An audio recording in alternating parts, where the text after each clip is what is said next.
시카고 방세 시간입니다. 지금도 그러하지만은 내 입에서 유행가라는 것이 나오질 않습니다. 모릅니다. 또 유행가를 부르는 사람들로 하여금 생각에 어릴 때부터 좀 불량기가 있는 사람, 삼박질하는 사람, 문제 있는 사람들, 이런 아이들이 부르는 노래, 천박한 아이들이 부르는 노래, 그것이 유행가라 그래 생각을 했습니다. 제가 어릴 때부터 왜 그런 선입관을 가졌는지 모릅니다.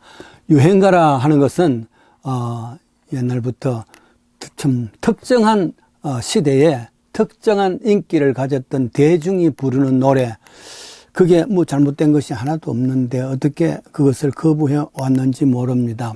오늘날 여러 가지 이제 여러 트로트 좀 붐이 일어나서 야단되는데 말이죠.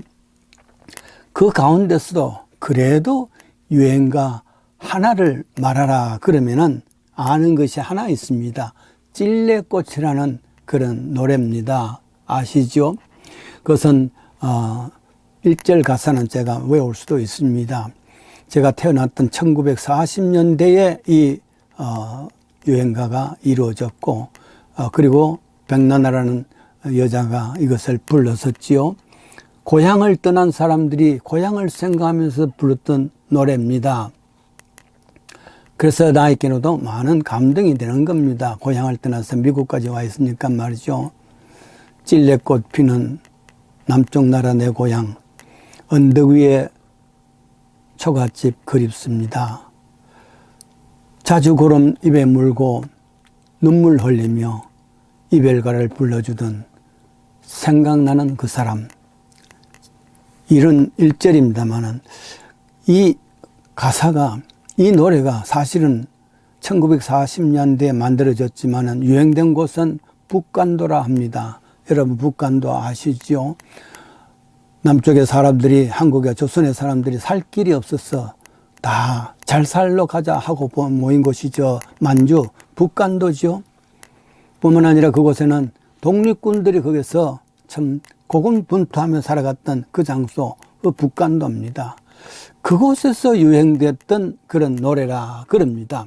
말하자면 유랑민들, 북간도 사람들, 또 독립군들, 이런 사람들이 옛날 고향을 그리면서 불렀던 노래지요.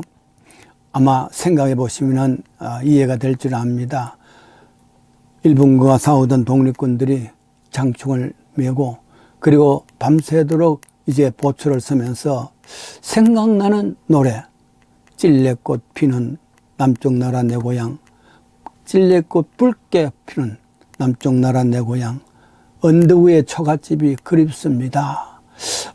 그 사람들이 불렀으리라 생각하면 마음이 얼마나 찡한지 모릅니다.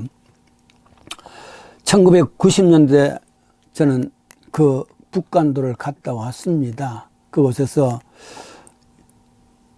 일성정 소나무와 정자를 보기도 했었고, 용중 중학교에 가서 시인 윤동주 시인의 서시도 거기 적혀 있는 것을 다시 읽고 그렇게 왔습니다. 그 당시 사람들이 고향을 떠나서 이 북간도까지 와서 얼마나 살벌한 삶을 살았을까. 그 속에서도 이런 남쪽 나라 내 고향 생각하면서 또 뿐만 아니라 자주 구름 입에 물고 눈물 흘리면서 이별가를 불러주던 못 잊을 그 사람, 그 고향의 친구, 고향의 애인, 고향의 사람들, 그 잃어버린 사람들에 대한 애틋한 마음, 그 마음이 거기에 있을 것 아니겠습니까? 본래 선구자에 나오는 그 내용 일송정 해랑강도 제가 가보았습니다. 별 볼품 없지만은 그래도 독립군들이 이곳에서 눈물을 흘리면서 그런 노래를 불렀을 것 아니겠습니까? 일송정 푸른 속은 늙은 소는 늙어갔지만은 그러나 이 시인들의 이야기했던 노래들이 지금 그 상황에서 보여주는 것을 보고서 참 감격했던 때가 있습니다. 본래는 그 소나무 한 그룹밖에 없었는데 일본 사람들이 그것을 빼어버렸다 그러죠. 그 이후에 해방 이후에 중국 사람들이 그것을 그 위에 소나무도 심고 또 정자도 하나 만들고 그래서 지금도 정자와 소나무가 거기에 그대로 있었습니다. 그곳을 가보았습니다. 이와 같은 이야기 했습니다. 여러 아이들이 노는데 저녁이 되어서 각 집에서 불러옵니다. 아무개야 와서 밥 먹어라. 아무개야 씻고 자야지. 그렇게 해서 뿔뿔이 다 흩어졌습니다. 그런데 한 아이는 가지를 안고 있습니다. 왜 그랬을까? 돌아갈 집이 없어. 부르는 사람이 없어. 고아였습니다. 홀로 있는 사람입니다. 고향이 없는 사람은 바로 이와 같은 외로운 삶을 사는 사람 아니겠습니까? 제가 오래전에 이제 한국을 은퇴하고 난 뒤에 한국을 갔을 때에 고향 대구에 찾아가 보았습니다. 고향 잃은 사람들만큼 아픔이 없습니다. 철학자 하이데크는 그래서 인생이 바로 고향 상실자라 그런 표현을 했었죠. 생각해 보면은 그래도 미국에 있는 한인들 때로는 생각이 나면은 고향으로 찾아갈 수가 있습니다. 비행기 타면 시카고에서도 15시간이면 충분합니다. 그런데 실향민들, 즉 북한에서 내려온 사람들, 미국에 종종 혹 수백 명 가운데 한두 사람은 평양을 갔다 오는 사람들이 있었겠지만 거의 다 원하는 고향이 있었지만 고향에 가보지도 못하는 사람, 참으로 마음 아픈 사람들입니다. 고향을 생각하면 그런 생각이 되죠. 처음 1971년도에 미국 왔을 때에 무슨 세일을 한다 그러면은 우리 뭐 물론 한국 제품이 하나도 없습니다. 그 가운데 혹 가보면은 1불짜리 와이셔츠가 있습니다.